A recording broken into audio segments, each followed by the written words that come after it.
What's up, Dr. Kim here. Today we're talking about getting an ex to miss you. A lot of times when someone is broken up with, they perseverate, meaning think about often, the concept of getting their ex to miss them. First, ask yourself this question: who do you miss? Someone who texts and calls 2 or 3 times a week, or someone you speak to rarely, or not at all?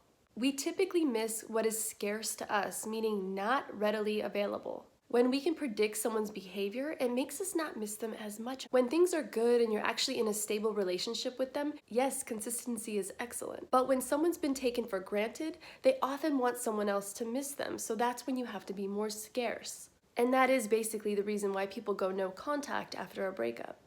No contact is the most powerful tool to make someone miss you, but it's so simple that it's hard for people to believe. Now, let's say you work with the person, or you have children with the person, or you go to school with them.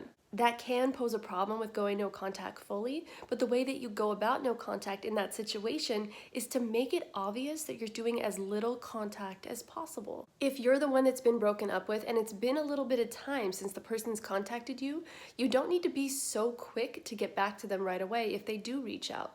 When your ex broke up with you, they probably thought that they could get back with you whenever they want. And if that's the case, you don't want to be taken for granted anymore. So you need to show that you're empowered, that you feel good about yourself. Now they can realize that getting a response from you actually takes effort, and you're not so easily accessible. Now let's say that the ex texts something like hi or hey or how you doing. You have the option to not respond right away, especially if this person really took you for granted. Even though your ex broke up with you, there are still traits about you that they like and maybe even love.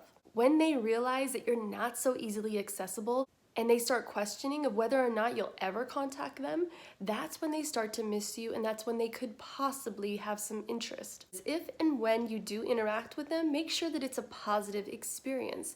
You want to remind them of who you are and why they fell in love with you in the first place. A bonus tip that I'm going to give you, which I'm only giving you because it will actually help yourself with self-development, is to do new things, new hobbies, new sports, new activities, go on mini vacations, road trips with your friends, connect with new friends. All that stuff does trigger a bit of anxiety, a bit of jealousy, because you're moving on, you're doing new things without them. Again, that's another way for them to miss you.